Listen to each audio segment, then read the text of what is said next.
The Whisper Man of Redhollow. Redhollow didn't appear on many maps anymore, not officially. The old highway that once fed travelers into the town had been abandoned for years, overgrown by roots that surfaced like bones through cracked asphalt. Anyone who ended up in Redhollow did so by mistake, or by refusing to turn back when every instinct screamed at them too. The town's greatest secret wasn't that people were disappearing. No, the true horror was that everyone pretended it wasn't happening. Children no longer played outside after dusk. Streetlights flickered randomly, even on calm nights. A dull humming echoed through the thick woods surrounding the town, and it never stopped, like a single, endless breath being exhaled from the trees. Everyone avoided talking about the whispering, especially the old families, the ones who remembered the first time the forest spoke. They always locked their windows at sundown. They always drew the curtains.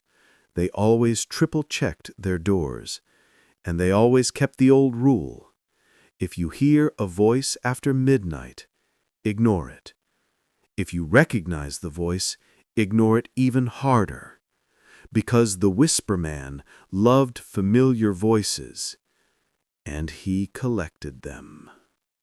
The disappearances had a rhythm, a sick, predictable cycle. Every 11 months, like clockwork, someone vanished. Entire families if the Whisper Man was hungry, teenagers if he was bored, children if he felt sentimental. What remained behind were clues no sane mind wanted to interpret. An earring on a windowsill, a bed dipped with the weight of someone still sleep-warm, footprints leading into the woods but never back out. The sheriff wrote them all off as runaways, but the townsfolk knew better. Every missing person had reported the same thing days before they vanished.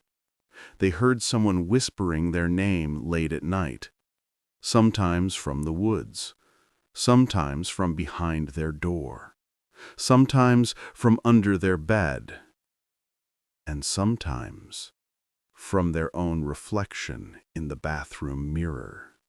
Alex Merrick had spent a decade writing about things that claw beneath the surface of ordinary life. Missing children, cursed towns, cold-blooded killers. His articles were popular, though his mind wasn't handling it well. Too many nights spent reading police files lit by the glow of a single desk lamp. Too many scenes replaying in his dreams. When he found a pattern of disappearances in Redhollow, a perfect, undisturbed chain stretching back decades, he knew he had found something big, something alive, something still hunting. He called his editor.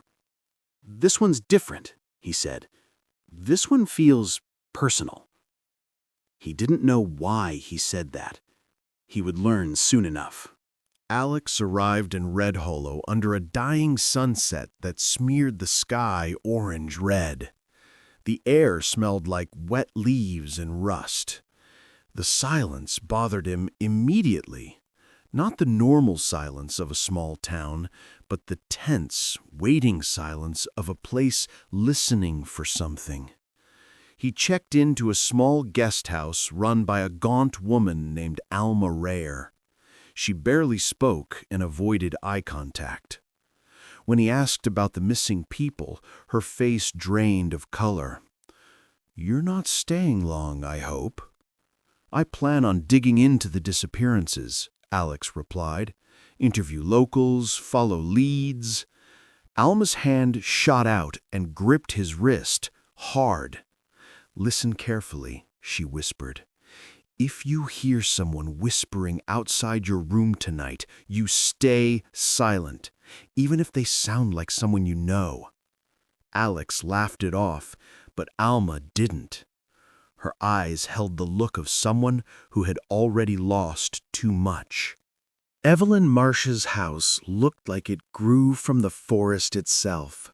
Crooked walls, a sagging roof, moss crawling over the wooden planks like mold on a corpse. She greeted Alex with a hoarse chuckle. "Another one of you truth diggers. Sit, but don't stay after dark." Her hands shook as she brewed tea. Alex asked her about the disappearances. "You think they're murders," she said. "But you're wrong." Alex blinked. "What are they then?" "Collections," she replied. "He's assembling something out there, in the deep woods." "Who is?" "The Whisper Man." A chill crawled up Alex's spine. Evelyn leaned forward, her voice almost a hiss. "He whispers to you until you answer. He doesn't break locks, doesn't force doors. He makes you let him in." Alex swallowed hard. "Where did he come from?" Evelyn stared into the fire. "You won't believe me until you hear him yourself." Alex spent 2 days digging through old police reports. Most were half-finished, clearly abandoned mid-investigation. But he found clues. A missing boy heard his mother's voice outside his window while she slept in the next room. A man claimed whispering came from his attic every night at 2:13 a.m. A husband woke to find his wife sleepwalking out the door, smiling vacantly, whispering back to something in the dark. A diary entry from 1968 read, "He learned my father's voice perfectly." How many voices does he have? But one file chilled him most. Samuel Crow, deceased, ? Buried in unmarked grave after vigilante execution, 1952. It included an old photo of a tall, thin man with an abnormally wide mouth. Labeled beneath it, "The Whisper Man." Alex stared at it for long minutes. Something about the shape of the killer's skull felt familiar, disturbingly familiar. The guest house creaked as Alex worked late into the night. His recorder sat on the table, still running from that afternoon's interviews. At 1:17 a.m., while reviewing notes, Alex paused. Something faint bled into the recording. A voice. Soft, broken, urgent. He pressed his ear closer to the speaker. "Alex, Alex, it's me. Open the window." His blood iced. He recognized the voice. His father. Dead for 10 years. Alex shook his head violently. "No, no, this is impossible." But the whispering continued. "Let me see you, son. I'm right outside. Open the window." Alex stepped backward, knocking over a lamp. The whispering reacted, growing sharper, hungrier, like it sensed fear. Something dragged across the window, slow, scraping, searching. Alex clapped his hands over his ears and realized the whispering wasn't coming from the recorder anymore. It was coming from the window itself. He merely screamed. A sudden knock at the door saved him from collapsing. Evelyn Marsh stood outside, gasping for breath. "He marked you," she whispered. "Once he chooses someone, he never stops."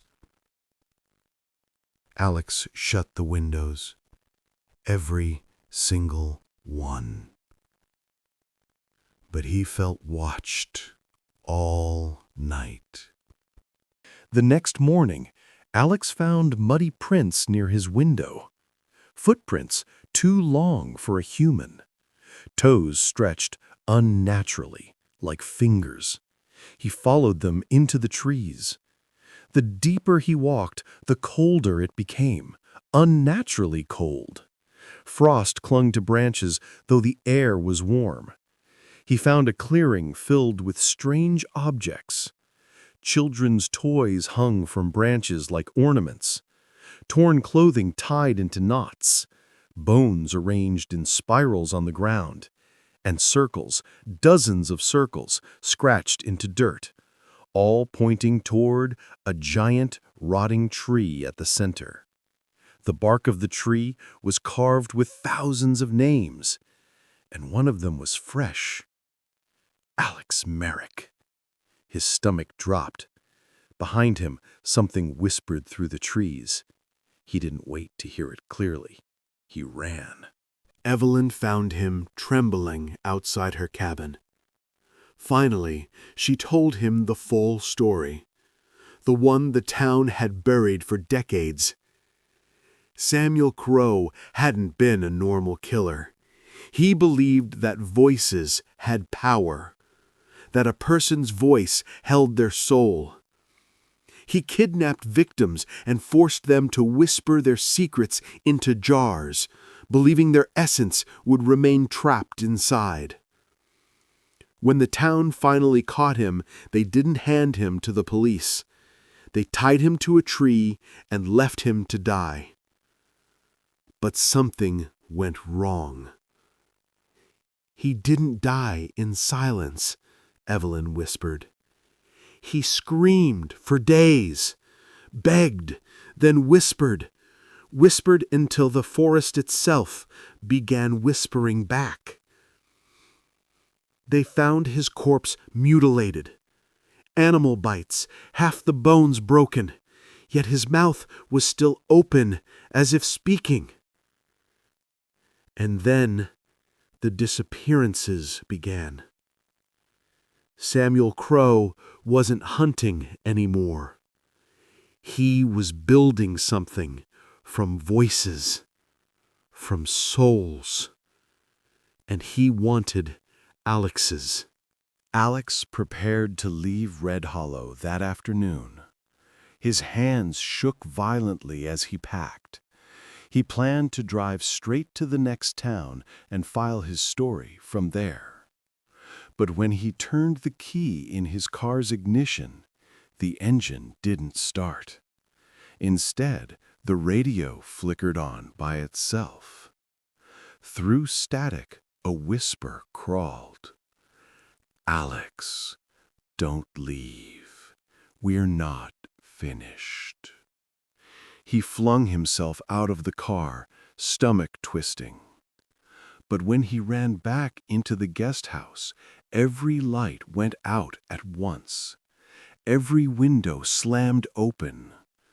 Whispers flooded the room, dozens of them, overlapping, begging, pleading, laughing softly. Alex covered his ears, but it didn't help. The voices were inside his skull. Alex's cameras captured only a few seconds before they died. Footage showed Alex pacing in the dark house, breathing fast. A shadow passing behind him that didn't match his movement. A thin hand pressing against the window from the outside. A face, impossibly stretched, eyes hollow, mouth unnaturally wide, peering in. Then, static. Alex's last journal pages were found soaked in mud. His handwriting became jagged, frantic. "He has my father's voice. He has children's voices too. They all speak at once. He wants me to join them. I can hear him inside the walls. He's behind me. He's..." The line ends abruptly. The rest of the page is torn. Alex Merrick was never found. The sheriff claimed he left town voluntarily, but no one believed it. The woods grew louder at night, the whispering more persistent, more familiar. Because now, A new voice joined the choir. A young man's voice, breathless, terrified, calling out a single phrase over and over. "Don't listen to him. Don't listen. Don't." Residents swear that sometimes, late at night, the Whisper Man imitates Alex perfectly. His tone, his fear, his final scream. And if you ever hear him call your name, do not answer.